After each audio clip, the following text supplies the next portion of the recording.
Imagination. Nice.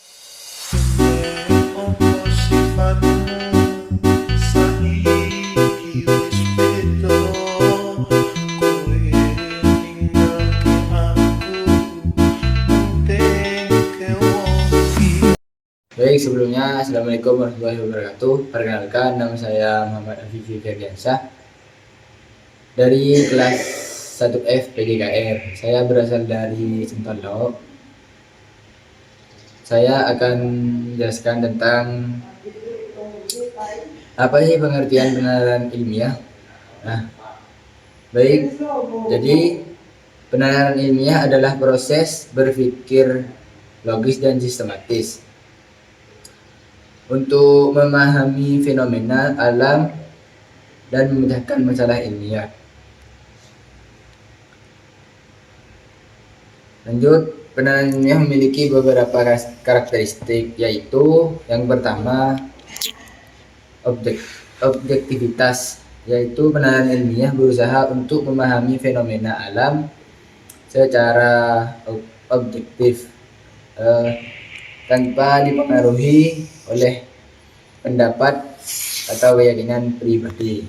Dan yang kedua yaitu sistematis. Dan penalaran ilmiah melibatkan penggunaan metode ilmiah yang sistematis, yaitu sesuatu pendekatan yang terstruktur dan terorganisir untuk memahami fenomena alam. Dan yang ketiga yaitu logis. Logis adalah penalaran ilmiah melibatkan penggunaan logika untuk memahami hubungan antara fenomena alam dan untuk memecahkan masalah ilmiah. Dan yang keempat atau yang terakhir yaitu empiris.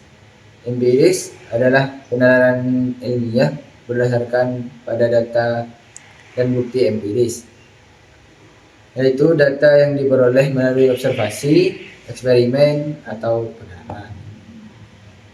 Nah, lanjut. Yang kedua yaitu bagaimana ciri-ciri berpikir dalam penalaran, yaitu ciri-ciri berpikir dalam penalaran ilmiah adalah yang pertama yaitu berpikir secara kritis. Berpikir secara kritis dalam penalaran ilmiah melibatkan analisis yang mendalam dan evaluasi bukti-bukti yang ada. Dan yang kedua yaitu berpikir secara logis. Berpikir logis dalam penalaran ilmiah melibatkan penggunaan logika untuk memahami hubungan antara fenomena alam dan untuk memecahkan masalah ilmiah. Dan yang ketiga yaitu sistematis. Berpikir sistematis dalam penalaran ilmiah melibatkan penggunaan metode ilmiah yang terstruktur dan terorganisir untuk memahami fenomena alam. Dan yang keempat yaitu objektif. Berpikir secara objektif dalam penalaran ilmiah melibatkan kemampuan untuk memisahkan memisahkan pendapat pribadi dari fakta dan bukti empiris. Nah, lanjut yang terakhir yaitu analitis. Berpikir analitis dalam penalaran ilmiah yaitu melibatkan kemampuan untuk memecahkan masalah menjadi bagian-bagian yang lebih kecil dan memahami hubungan antara bagian-bagian tersebut. Udah. Nah, lanjut pada jenis penalaran. Nah, untuk jenis penalaran yaitu ada beberapa jenis, yaitu yang pertama penalaran deduktif. Apa sih penalaran deduktif? Penalaran deduktif adalah proses penarikan kesimpulan yang pasti berdasarkan premis-premis yang benar. Nah, contohnya yaitu semua manusia adalah mortal. Sebab adalah manusia, maka Socrates adalah mortal. Lanjut yang kedua yaitu penalaran induktif.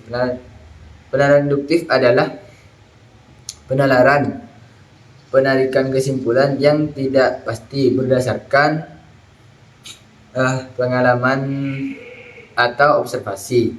Dan yang ketiga yaitu penalaran abduktif. Penalaran abduktif yaitu adalah proses penarikan kesimpulan yang tidak pasti berdasarkan hipotesis yang paling mungkin. Lanjut ke karakter berpikir ilmiah. Apa sih karakter berpikir ilmiah itu? Karakter berpikir ilmiah itu adalah cara berpikir yang sistematis, logis, dan objektif dalam memahami fenomena alam dan memecahkan masalah ilmiah. Karakteristik ilmiah itu melibatkan beberapa aspek, yaitu yang pertama objektif, dan yang kedua skeptisisme, dan yang ketiga logika, dan yang terakhir sistematis.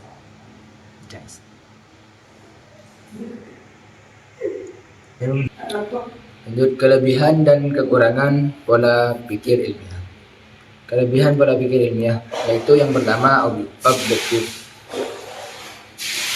Nah, pola pikir ilmiah membantu seseorang untuk memandang fenomena alam secara objektif tanpa dipengaruhi oleh pendapat atau keyakinan pribadi. Dan yang kedua yaitu sistematis. Pola pikir ilmiah menggunakan metode ilmiah yang terstruktur dan terorganisir untuk memahami fenomena alam. Yang ketiga yaitu logis. Pola pikir ilmiah menggunakan logika untuk memahami hubungan antara fenomena alam dan untuk memecahkan masalah ilmiah. Dan yang keempat yaitu terbukti.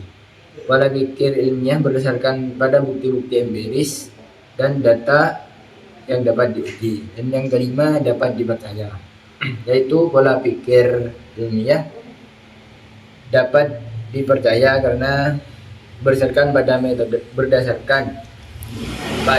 ilmiah yang sistematis dan objektif. Dan yang keenam yaitu mengembangkan pengetahuan, yaitu pola pikir ilmiah membantu mengembangkan pengetahuan dan teknologi baru. Nah, lanjut kepada kesalahan penalaran, yaitu kesalahan penalaran adalah kesalahan dalam proses penarikan kesimpulan atau pembuatan keputusan yang dapat menyebabkan kesalahan dalam memahami fenomena atau membuat keputusan yang tidak tepat.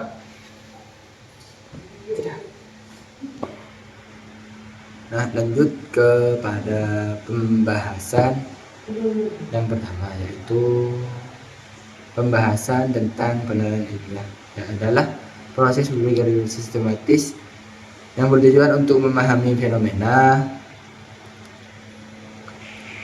memecahkan masalah, serta mengembangkan pengetahuan melalui prosedur dan prinsip-prinsip ilmiah. Proses ini melibatkan kemampuan untuk mengidentifikasi masalah, mengemukakan hipotesis, menguji kebenaran melalui pengumpulan dan analisis data, serta menarik kesimpulan berdasarkan bukti yang dapat dipertanggungjawabkan. Penalaran ilmiah tidak hanya berorientasi pada hasil, tetapi juga pada bagaimana proses berpikir tersebut dilakukan secara logis dan metodologis. Lanjut pada pembahasan yang berikutnya. Ciri berpikir dalam penalaran terdapat dua ciri, yakni berpola pikir luas dan berpola pikir analitik. Ciri penalaran yang pola pikir luas disebut sebagai logika, sehingga kegiatan penalaran dapat juga diartikan sebagai proses berpikir yang didasarkan pada penggunaan logika berpikir secara sadar. Berpola pikir yang luas yakni logika yang digunakan. Maka penalaran dibagi menjadi logika induktif dan logika deduktif. Sedangkan pola pikir bersifat analitik adalah berpikir logis berdasar atas langkah tertentu, sehingga penalaran ilmiah merupakan suatu kegiatan yang menggunakan logika ilmiah. Nah, baik, lanjut pada kelebihan dan kekurangan, yaitu penalaran ilmiah memiliki kekuatan yang membuatnya dapat dipercaya sebagai cara memperoleh pengetahuan, namun tetap memiliki batasan tertentu. Berikut uraian kelebihan dan kekurangannya dalam bentuk penjelasan yang mengalir. Diikuti juga. Kelebihan penalaran ilmiah terlihat dari kemampuan menghasilkan pengetahuan yang lebih objektif. Prosesnya berlandaskan bukti, sehingga kesimpulan tidak dibuat berdasarkan dengan dugaan atau kepercayaan pribadi. Penalaran jenis ini juga bersifat sistematis. Setiap langkah mulai dari pengamatan, perumusan masalah, penyusunan hipotesis, pengujian hingga penarikan kesimpulan mengikuti prosedur yang jelas, sehingga hasilnya dapat dipertanggungjawabkan. Nah, baik, lanjut ke kesalahan penalaran, yaitu kesalahan penalaran atau falasi adalah kekeliruan dalam proses berpikir ketika seseorang menarik kesimpulan yang tanpa benar, tetapi tidak memiliki dasar logis yang valid. Kesalahan ini muncul ketika argumen disusun dengan cara yang tidak tepat, sehingga menghasilkan keputusan atau kesimpulan yang menyesatkan. Nah, baik, mungkin itu saja dari saya. Kurang lebihnya mohon maaf. Wassalamualaikum warahmatullahi wabarakatuh.